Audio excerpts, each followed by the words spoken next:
வணக்கம். 3 செய்திகளுக்காக முத்தமிழ் செல்வி. இன்றைய முதன்மை செய்திகள்.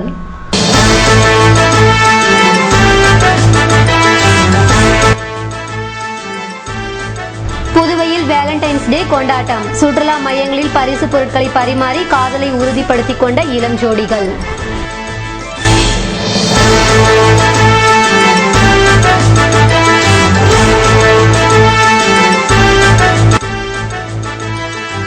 ஜிக்மரில் சமுதாய பயன்பாடுகளை அதிகரிக்க கூடுதல் வசதிகளை அறிமுகப்படுத்தினார் இயக்குனர். ஊழியர்கள் செவிலியர்கள் உற்சாகம்.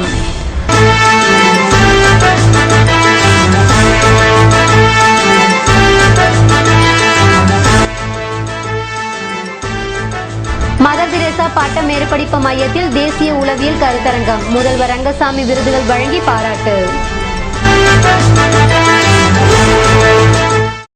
இனி விரிவான செய்திகள். புதுவையில் காதலர் தினம் கொண்டாடப்பட்டதையொட்டி பூங்கா, கடற்கரை உள்ளிட்ட சுற்றுலா பகுதிகளில் ஒன்று கூடிய காதலர்கள் தங்கள் காதலை உறுதிப்படுத்தி மகிழ்ச்சியையும் பரிசு பொருட்களையும் பரிமாறிக்கொண்டனர். உலகம் முழுவதும் வேலண்டைன்ஸ் டே எனப்படும் காதலர் தினம் கொண்டாடப்பட்டதையொட்டி சனிக்கிழமையன்று காலை தங்கள் ஜோடியை சந்தித்த இளசுகள் சுற்றுலா பகுதிகளுக்கு படையெடுத்தனர்.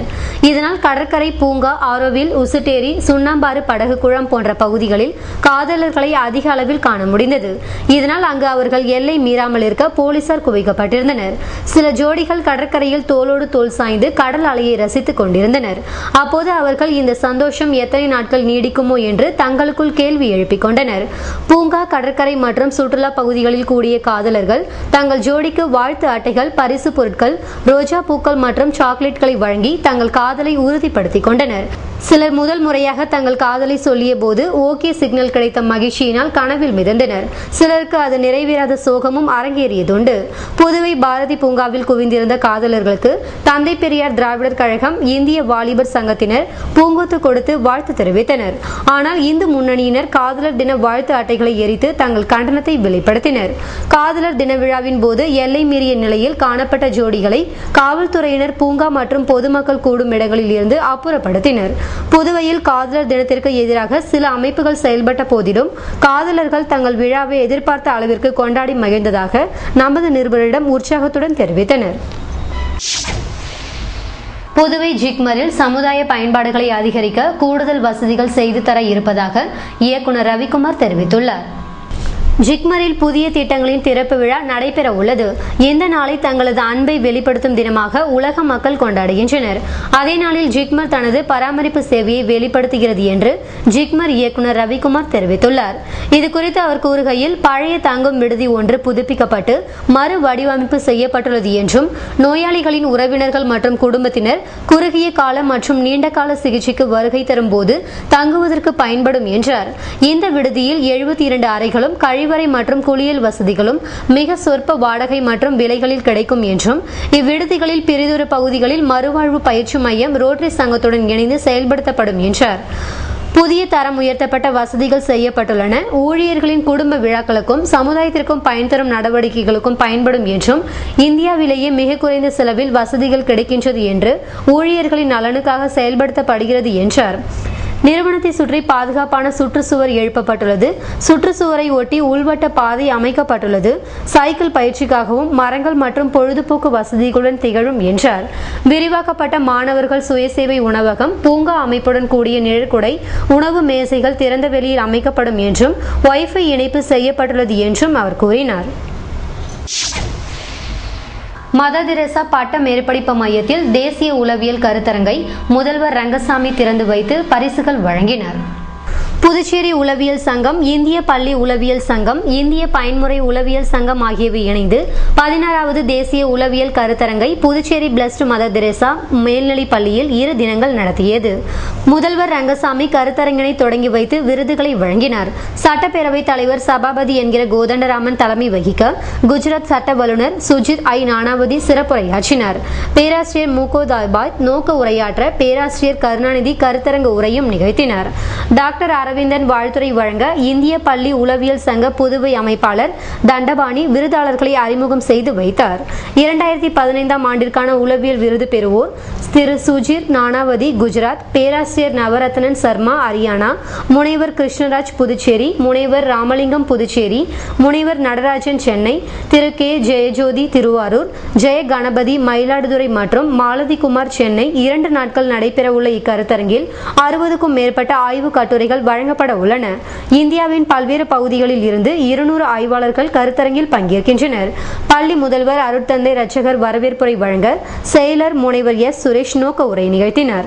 15/2/2015 நிறைவு விழாவில் பேராசிரியர் சம்பந்தன், ஜெர்மனி பேராசிரியர் மிக்சில் ஷாபர் முனைபா, ராமலிங்கம், முனைவர் ராக்கையா ஆகியோர் பங்கேற்கின்றனர். வில்லியனூர் தேரோட்டம் நடைபெறும் மாட வீதிகளில் தனியார் தொழிற்சாலை ஊழியர்கள் துப்புரவு பணியில் ஈடுபட்டனர்.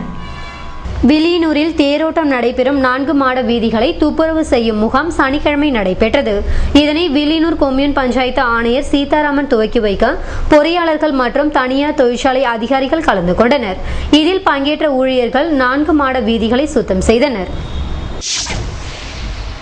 ஊதிய ஒப்பந்தத்தை நிறைவேற்ற வலியுறுத்தி வங்கி ஊழியர்கள் ஆர்ப்பாட்டத்தில் ஈடுபட்டனர். புதுவையில் வங்கி ஊழியர்கள் மற்றும் அதிகாரிகள் 10வது இருதரப்பு ஊதிய ஒப்பந்தத்தை நிறைவேற்ற கோரி நேற்று மாலை ஆர்ப்பாட்டம் நடத்தினர். வங்கி ஊழியர்கள் சங்கங்களின் கூட்டமைப்பு சார்பில் பழைய பஸ் நிலையம் உழவர் சந்தை அருகே உள்ள பாரத ஸ்டேட் வங்கி கிளை முன் இப்போராட்டம் நடைபெற்றது. ஒருங்கிணைப்பாளர் தேவநாதன் தலைமை தாங்கினார். அகில இந்திய வங்கி ஊழியர் சங்க கருணாகரன், சுந்தரவரதன், வங்கி அதிகாரிகள் கூட்டமைப்பு பிரேம்ராஜ் முன்னிலை வகித்தனர். தேசிய வங்கி ஊழியர் கூட்டமைப்பு கருணாகரன் நன்றி கூறினார். பொதுத்துறை வங்கிகளின் ஊழியர்கள், அதிகாரிகள் பலர் கலந்து கொண்டனர். வங்கி ஊழியர்கள், அதிகாரிகளின் ஊதிய உயர்வுக்கான 9வது இருதரப்பு ஒப்பந்தம் கடந்த 31/10/2015 உடன் காலாவதியாகி புதிய 10வது ஒப்பந்தத்திற்கான ஊதிய உயர்வு கோரிக்கைகள் கடந்த 2012 அக்டோபர் 30ஆம் தேதியே சங்கங்களின் கூட்டமைப்பால் இந்திய வங்கிகள் சங்கத்திடம் சமர்ப்பிக்கப்பட்டும் இதுவரை அதற்கான முடிவு எட்டப்படாததற்கு கண்டனம் தெரிவிக்கப்பட்டது.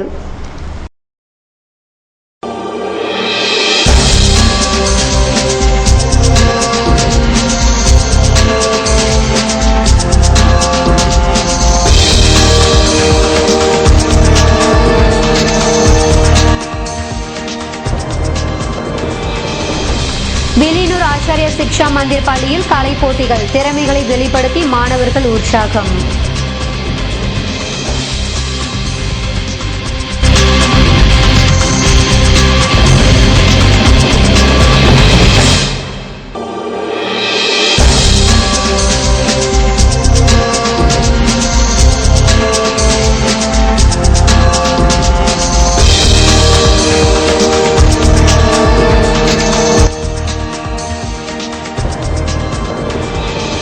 புதுவையில் போக்குவரத்து போலீசார் அதிரடி சோதனை, அனுமதியின்றி பஸ் லாரிகளில் பயன்படுத்தப்பட்ட ஏர் ஹாரன்கள் பறிமுதல்.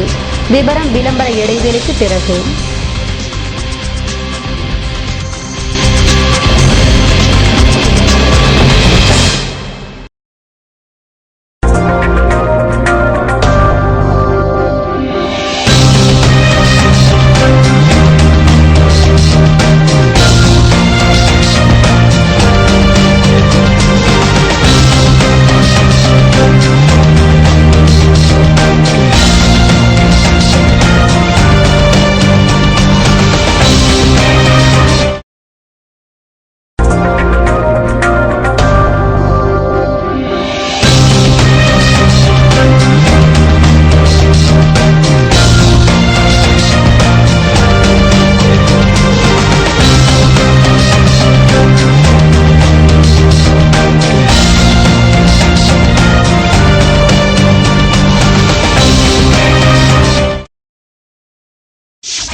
செய்திகள் தொடர்கின்றன.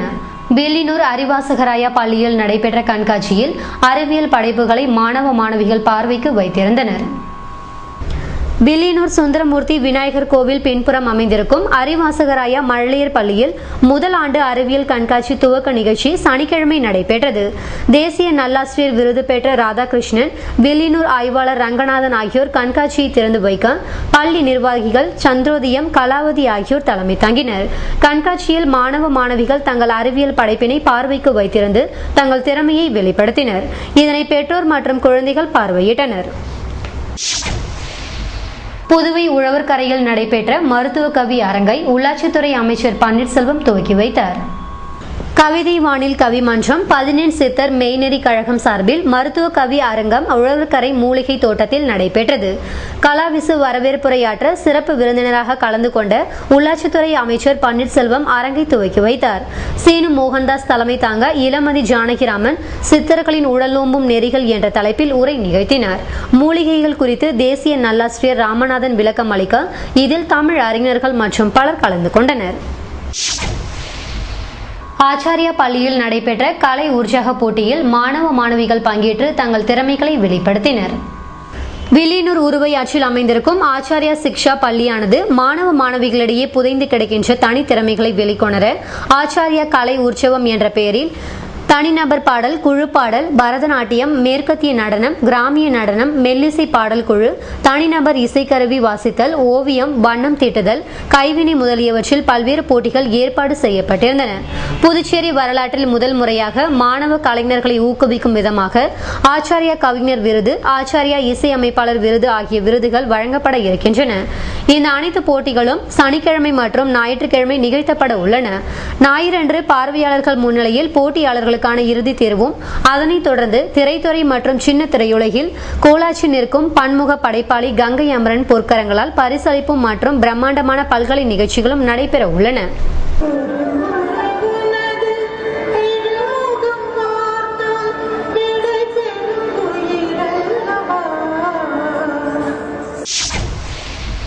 புதுவையில் போக்குவரத்து போலீசார் நடத்திய அதிரடி சோதனையில் ஏர் ஹாரன்கள் பறிமுதல் செய்யப்பட்டன. அதிக சத்தம் எழுப்பும் ஏர் ஹாரன்களை வாகனங்களில் பயன்படுத்த அரசு தடை விதித்துள்ளது. இருப்பினும் புதுவையில் பஸ், லாரி போன்ற கனரக வாகனங்களில் பலர் பயன்படுத்தி வருகின்றனர். சில இளைஞர்கள் ஸ்டைலுக்காக தங்களது இருசக்கர வாகனங்களிலும் பொருத்தி வலம் வருகின்றனர். இது பற்றி போக்குவரத்து போலீசாருக்கு புகார்கள் வந்தன. இதையடுத்து ஐஜி பிரவீன் ரஞ்சன் உத்தரவின் பேரில் போக்குவரத்து எஸ்பி குணசேகரன் தலைமையில் இன்ஸ்பெக்டர் மாறன், சப் இன்ஸ்பெக்டர்கள் வெற்றிவேல், மனோஜ், முத்துசாமி மற்றும் போலீசார் நேற்று மாலை வெங்கட சுப்பா ரெட்டியார் சிலை அருகே கடலூர் சாலையில் தீவிர வாகன சோதனை நடத்தினர். அரசு மற்றும் தனியார் பஸ், மாணவர் சிறப்பு பஸ், லாரி உள்ளிட்ட கனரக வாகனங்களில் பொருத்தப்பட்டிருந்த 125 ஏர் ஹாரன்களை போலீசார் பறிமுதல் செய்தனர். மேலும் அது தொடர்பாக வழக்கு பதிவு செய்து ₹100 உடனடி அபராதமும் விதிக்கப்பட்டது. இனிமேல் ஏர் ஹாரன்கள் பயன்படுத்தக்கூடாது என டிரைவர்களுக்கு போலீசார் எச்சரிக்கையும் விடுத்தனர். பாரதிய ஜனதா ஆட்சி கொள்கைகள் மக்களுக்கு உகந்ததல்ல என இந்திய கம்யூனிஸ்ட் கட்சியின் தமிழ் மாநில செயலாளர் பாண்டியன் தெரிவித்துள்ளார். புதுவை மாநில இந்திய கம்யூனிஸ்ட் கட்சியின் 21வது மாநாடு தலைமை அலுவலகத்தில் நேற்று துவங்கியது. மாநாட்டில் தமிழ் மாநில செயலாளர் பாண்டியன் கட்சி கொடியேற்றி வைத்து பேசிய போது, கட்சி விதிப்படி 3 ஆண்டுகளுக்கு ஒரு முறை அரசியல் குறித்தும் கடந்த கால கட்சியின் பணிகள் குறித்தும் விவாதிக்க மாநாடு நடத்தப்படுவது வழக்கம். பிரெஞ்சு பிடியில் இருந்து புதுவையை விடுவிக்க சுப்பையா போன்ற தலைவர்கள் வரலாற்று சாதனை படைத்துள்ளதால் புதுவையில் மாநாடு நடப்பது சிறப்பு என்றும், இந்தியாவில் தற்போது புதிதாக பயங்கரவாதம் பூதாகரமாக உருவெடுத்துள்ளது என்றும், தீவிரவாதிகளும் படையை திரட்டி அரசின் படைகள் மீது தாக்குதல் நடத்தி வருகின்றனர் என்றார். இதனால் மக்கள் மாற்றத்தை விரும்புகின்றனர். மக்கள் மாற்றத்தை விரும்பும் நேரத்தில் இடதுசாரிகள் ஒன்றுபட்டு நிற்க வேண்டும் என்றார். இந்தியாவில் 16வது பாராளுமன்ற தேர்தலில் ஆட்சி மாற்றம் ஏற்பட்டுள்ளது என்றும், ஆனால் டெல்லியில் அவர்களால் ஆட்சி அமைக்க முடியவில்லை என்றார். மக்கள் மாற்றத்தை எதிர்பார்த்ததின் விளைவாக டெல்லியில் ஆம் ஆத்மி கட்சி அமோக வெற்றி பெற்றுள்ளது என்றும், கோட்சேவுக்கு சிலை அமைக்கவும், பொதுக்குழுவை கலைக்கவும், அரசியலமைப்பு சட்டத்தை மாற்றவும் திட்டக்குழுவை கலைத்து மாற்றி அமைத்துள்ளதுமான பாஜக கட்சியின் கொள்கைகள் மக்களுக்கு உகந்ததல்ல என்றார். கட்சியின் தேசிய செயலாளர் ராஜா எம்பி, நிர்வாகிகள் பலர் கலந்து கொண்டனர்.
புதுவையில் இன்றைய வெப்பநிலை அதிகபட்சமாக 29 டிகிரி செல்சியஸாக பதிவானது. நாளைய வானிலை 30 டிகிரி செல்சியஸாக காணப்படுவதுடன் இரவில் கடும் குளிருக்கு வாய்ப்பிருப்பதாக வானிலை மையம் தெரிவித்துள்ளது. புதுவை கடற்கரையிலிருந்து சுமார் 50 கிலோமீட்டர் தூரம் வரை இன்று 3 அடியாக காணப்பட்ட கடல் அலை உயரம் நாளை 2 அடியாக காணப்படும் என்றும் தென்மேற்கு திசையிலிருந்து 21 கிலோமீட்டர் வேகத்தில் காற்று வீசும் என்று சென்னை வானிலை மையம் தெரிவித்துள்ளது.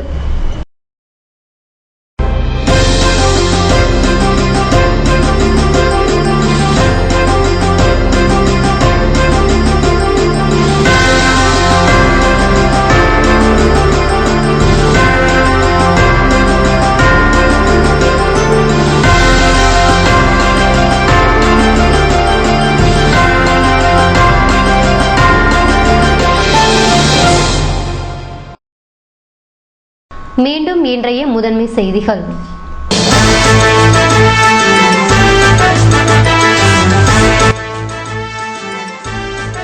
புதுவையில் வேலண்டைன்ஸ் டே கொண்டாட்டம். சுற்றுலா மையங்களில் பரிசு பொருட்களை பரிமாறி காதலை உறுதிப்படுத்திக் கொண்ட இளம் ஜோடிகள்.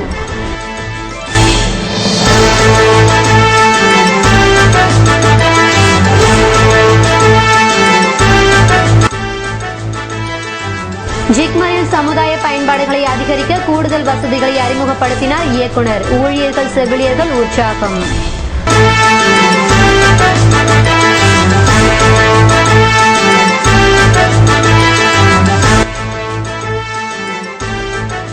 மதர் தெரேசா பட்ட மேற்படிப்பு மையத்தில் தேசிய உளவியல் கருத்தரங்கம். முதல்வர் ரங்கசாமி விருதுகள் வழங்கி பாராட்டு. இத்துடன் செய்திகள் நிறைவடைந்தன. வணக்கம்.